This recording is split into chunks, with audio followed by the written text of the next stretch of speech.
Добрый день, Руслан.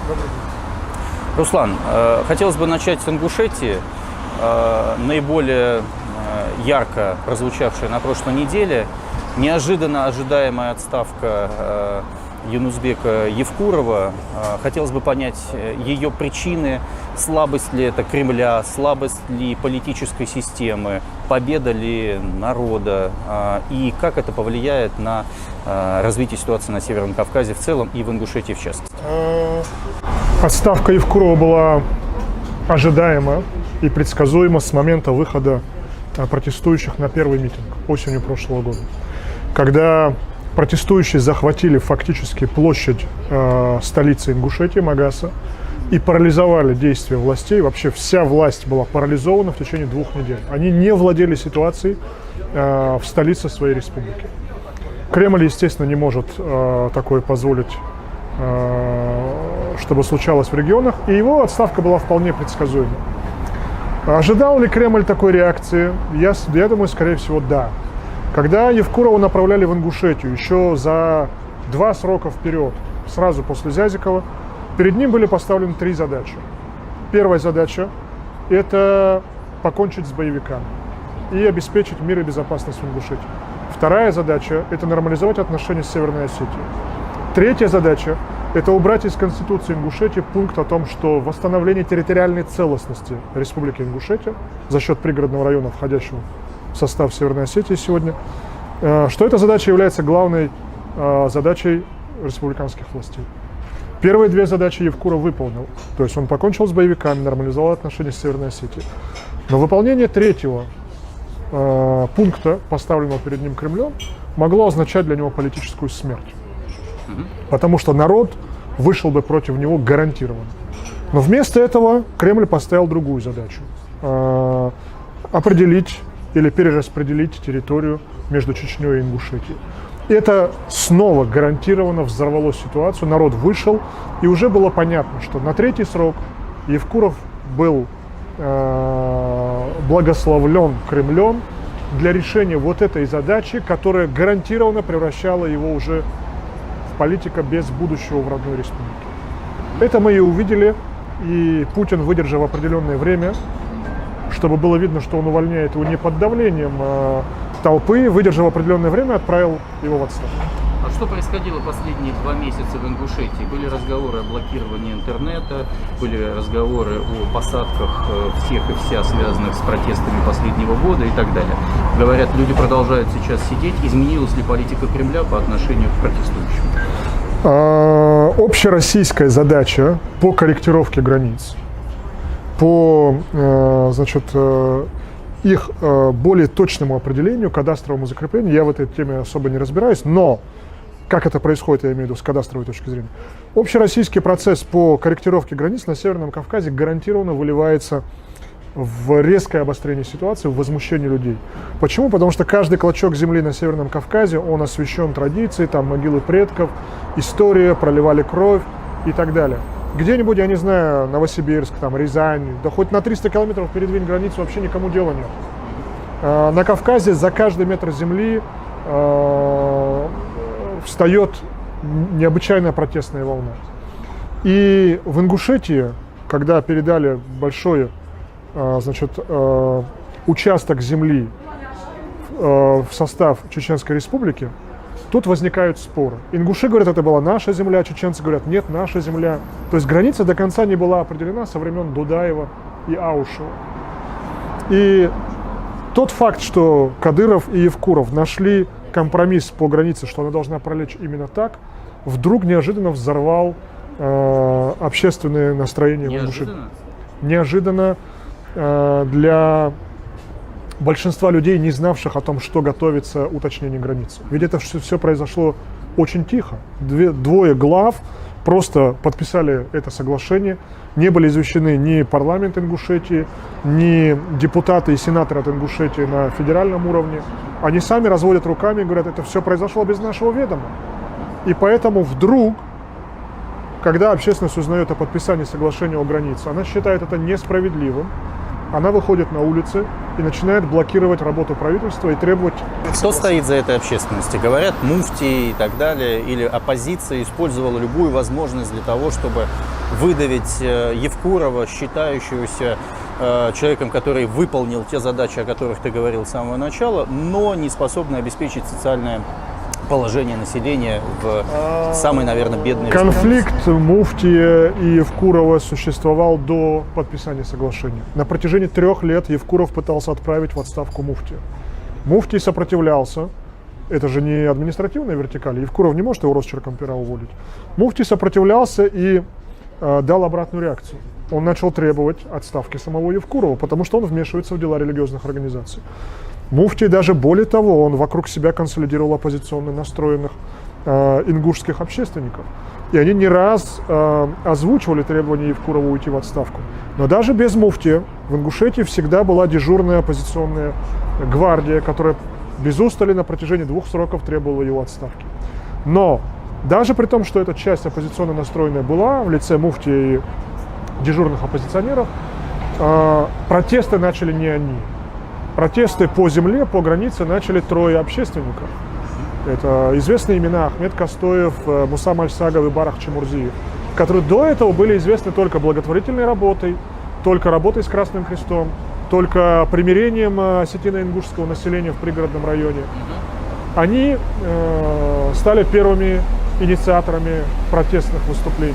И уже после этого к ним начала присоединяться более широкая общественная часть Ингушетии, включая и дежурных оппозиционеров, и включая команду муфтия.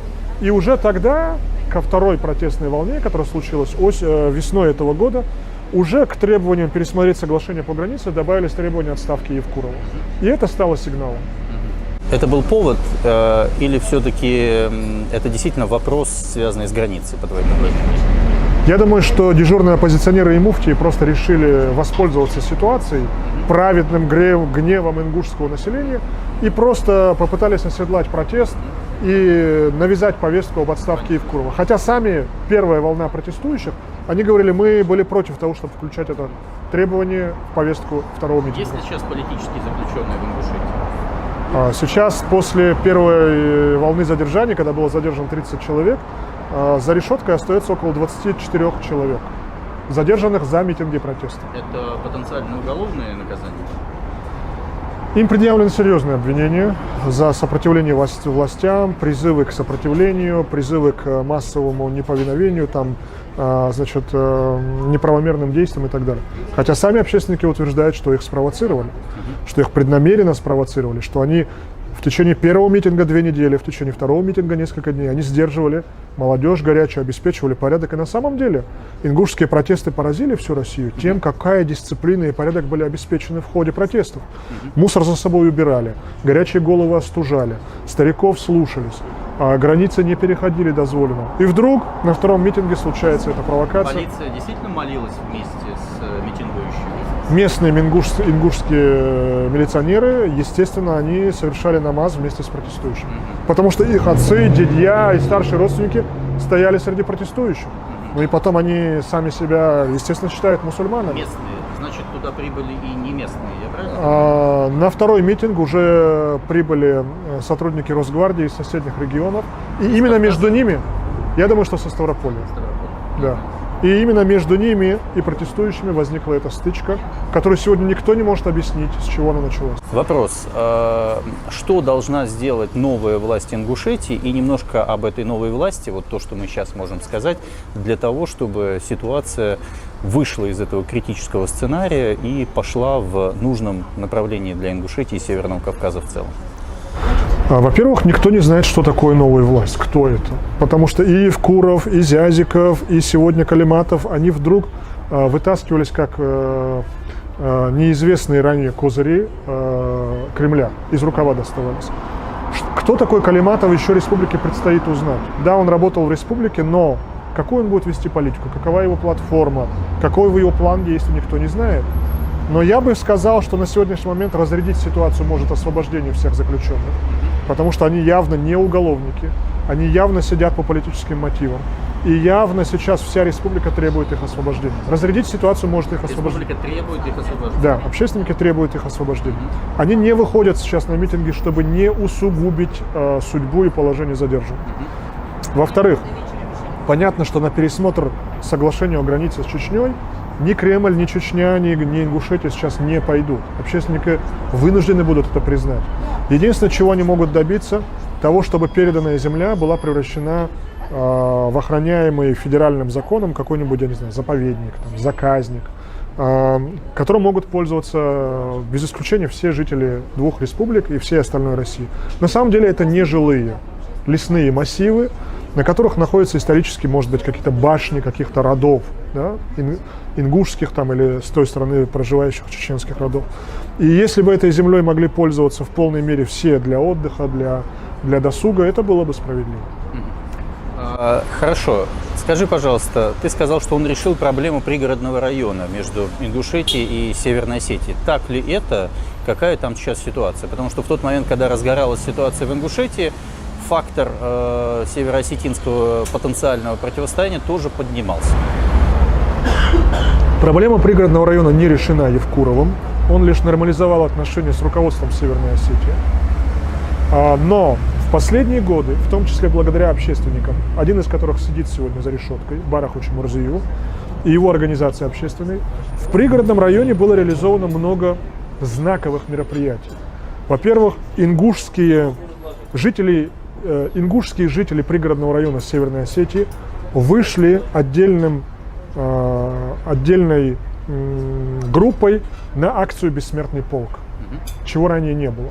То есть в составе североосетинского мероприятия «Бессмертный полк» вышла ингушская группа с портретами своих предков, погибших на Великой Отечественной войне. Во-вторых, во Владикавказе, по-моему, в Доме культуры, если я не ошибаюсь, или что-то в Доме национальностей, прошла акция, посвященная памяти депортированных ингушей в 1944 году. В-третьих, в пригородном районе состоялась ярмарка совместная ингушских и осетинских агропредприятий, и жители двух республик могли ее посетить.